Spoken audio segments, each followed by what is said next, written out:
Hello student, तो हम 6 lesson पढ़ना स्टार्ट करेंगे।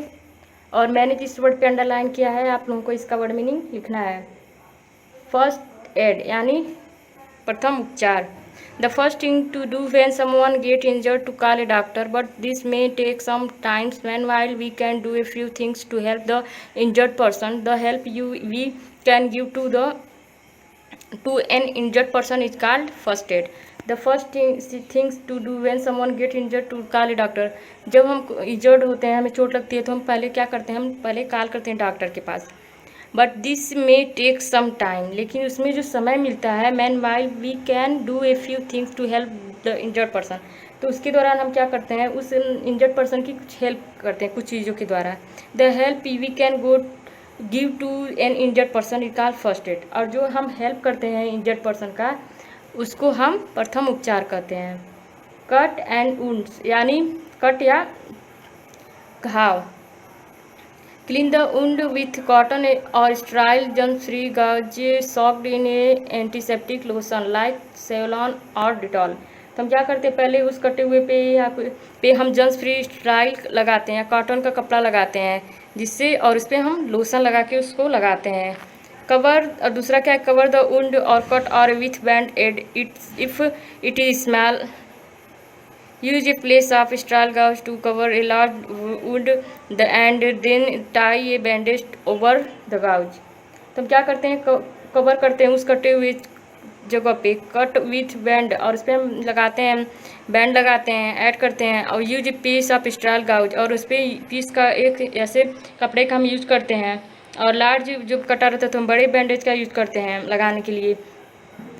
If the wound cut does not stop bleeding, cover with gauze, press firmly. अगर हम लगाते हैं तभी अगर खून जो है ब्लीडिंग करना बंद नहीं होता है, तो cover it with gauze and press firmly, तब उसको हम गाउज कपड़े से, सूती के कपड़े से उसको बांधते और उसको हल्का सा प्रेस फर्मली और हल्का सा दबाते हैं। We must take a tetanus vaccine if you hurt yourself while playing outside. Tetanus is a dangerous disease it's jumps enter the body enters broken skin. You must take a tetanus, अगर हम जैसे cut जाता है तो हमें tetanus का vaccine लगाना चाहिए। If you hurt yourself while playing outside, अगर खेलते हुए भी चोट लग सकता है तो हमें टिटनस की सुई जो होती है लगवा लेनी चाहिए। Tetanus is a dangerous disease, और टिटनस जो होता है वह एक खतरनाक रोग होता है। It jumps enter the body through broken skin, और इसमें जो होते हैं जम्प्स अंदर चले जाते हैं और स्किन को पूरा तोड़ देते हैं। जैसे सीन में आपको दिख रहा है, make a cut down and free और बैंडेज मेक ए, तो जैसे मेक, तो हम आपको सीन में दिखा रहे हैं, जैसे इसमें देखिए छोटा कट लगा रहता है तो ऐसे बैंडेज किया जाता है। और यह उपचार अगर ब्लीडिंग लगातार होने लगे तो उसको थोड़ा सा दबाना चाहिए। अब हम बर्न के बारे में पढ़ेंगे। बर्न यानी जलना। Cool the area with cold water और ice till the pain decrease, यानी जो हम उस एरिया को ठंडे पानी से और आइस से उसको वहाँ पे लगाते हैं ताकि जो दर्द हो उसमें थोड़ा कमी हो। Okay. Cover the area with sterile gauze and loose bandage if the burn is bad, do not tie and bandage tightly. उस हम एरिया को हमें स्ट्राइल गाउज से बांधना चाहिए, लूज बैंडेज, और हमें लूज बैंडेज करना चाहिए। और जो यदि हम लूज बैंडेज नहीं करेंगे और टाइट करेंगे तो बर्न इज बैड, जो बर्न है वह उसको और नुकसान होगा। Do not tie bandage tightly, और उसको हम बैंडेज को टाइटली नहीं बांधना चाहिए। Do not apply any ointment, spray, cream और ऑयल ओवर ए बर्न, और हमें उस पर कोई भी ऑइंटमेंट, दवा, स्प्रे या क्रीम ओवर कुछ भी नहीं लगाना चाहिए। बर्न में case blisters which are little swelling on the skin and that look like bubbles, never break them. और जब हम जल जाते हैं तो उस पर ब्लिटर्स, उस पर जैसे फोड़े जैसे हो जाते हैं। विच आर लिटिल स्वेलिंग, और उसमें छोटे छोटा उस पर निकल आता है। On the skin and look like bubbles, और वह बबल्स की तरह लगता है। नेवर ब्रेक देम, और उसे हमें कभी भी फोड़ना नहीं चाहिए। If your clothes catch fire, lie on the floor and roll gently. If another person's clothes catch fire, throw a thick sheet over him or her. This cut off the air supply. तो हमें क्या, if your cloth catch fire lie on the floor and roll gently. अगर हमारे कपड़े में आग लग जाती है तो हमें ज़मीन पे लेट जाना चाहिए और रोल करना चाहिए, घूमना चाहिए। If another person cloth catch fire, अगर दूसरे व्यक्ति में आग लग जाती है, throw a thick sheet over him और हर, अगर हमें उसके ऊपर एक कंबल फेंकना चाहिए। This cut off air supply, और एयर की जो वहाँ पे उसको कट कर देना चाहिए। स्टिंग एंड बिट्स यानी डंक मारना या काटना। इफ समवन इज बिटेन और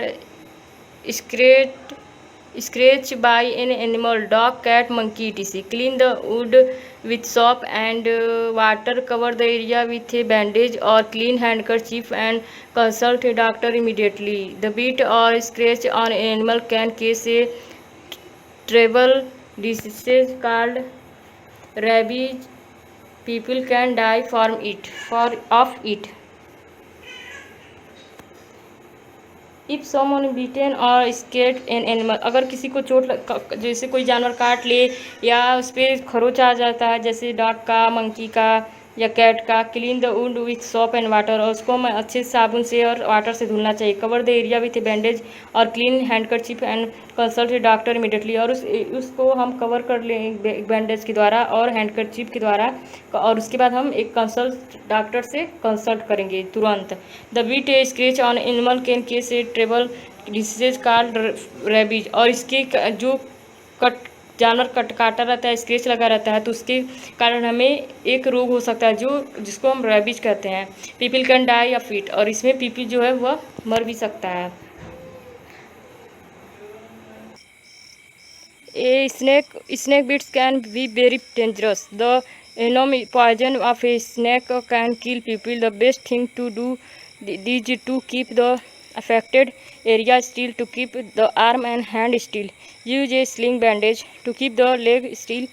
Tie long stick to it. Do not let the person lie down. Rush the person to a hospital as soon as possible.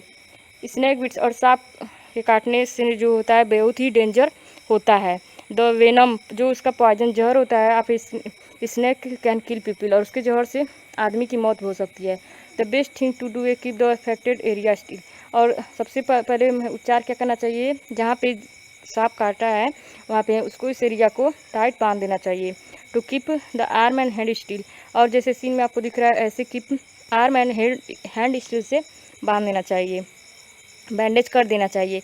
To keep the leg still, tie a long stick to do, और leg still से भी अगर पैर पे काटे तो उसको tight बांधना चाहिए। Rush the person to a hospital as soon as, और उस पर्सन को तुरंत हॉस्पिटल ले जाना चाहिए जितना जल्दी पॉसिबल हो। The sting of a insect can be very painful. Wash the area with cold water. Pull out the sting with a pair of tweezers and wash the area again. Apply an ice pack or a plastic bag filled with ice cube and bring down the swelling. Applying a paste of baking powder and calamine lotion can feel something. The sting an insect, और अगर कोई कीड़ा काटे तो बहुत ही दर्द होता है। Wash the area with cold water, हमें उस एरिया को कोल्ड वाटर ठंडे पानी से धोना चाहिए। Pull out the sting with a pen of tweezers and wash the area again, अगर हम स्टिंग उसको बांधते हैं तो उसके बाद हमें फिर से उस एरिया को धुलना चाहिए। अप्लाइंग एन आइस पैक और a plastic bag filled with ice cube and bring down the swelling, और हमें उस पर अप्लाई करना चाहिए आइस पैक, और प्लास्टिक बैग में हमें डालना चाहिए और उसको आइस ट्यूब को कैन ब्रिंग डाउन, उस पर ब्रिंग डाउन करने चाहिए जहाँ पे स्वेलिंग हो। Applying A paste of baking powder, और उस पर अप्लाई करना चाहिए baking powder and calamine lotion, जो एक लोशन होता है, कैन फील समथिंग, और उसमें हम थोड़ा अच्छा फील करेंगे। स्प्रेन एंड फ्रैक्चर यानी मोच और फ्रैक्चर टूटना। द क्रैकिंग और breaking of a bone is like a fracture and an injured to a muscles near a bone is called a sprain. Such injuries are very painful and the injured area usually swell up. The cracking breaking, अगर हड्डी का टूटना, crack होना, जो card उसको हम fracture कहते हैं। And an injured to a muscles near a bones is called a sprain, अगर बोन्स के नज़दीक जो इंजर्ड होता है तो उसको हम मोच कहते हैं। Such injuries is are very painful and injured are area usually swell up, लेकिन जो मोच होता है वह बहुत ही उसमें दर्द होता है। And injured usually swell up, और वहाँ पे सूजन हो जाती है। तो पहला हम उपचार करेंगे, make a person sit lie down and comfortably as possible, give support to area with pillow और कुशन। हम क्या करेंगे, make a person sit down, हमें उस पर्सन को लाई बैठाना है, लिटाना चाहिए कंफर्टेबली, आराम से, एट पॉसिबल, जितना पॉसिबल हो। Give support to the area with pillow और कुशन, और उसको हम पीलो से या कुशन से सपोर्ट करना चाहिए। We can apply an ice pack to bring down the swelling, और दूसरा जो है हमें आइस पैक को उस पर अप्लाई करना चाहिए, ब्रिंग डाउन करना चाहिए जहाँ पे सूजन हुआ हो। Do not try to move a massage the area, और उस एरिया को कभी भी वहाँ मोड़ना नहीं चाहिए। ओके।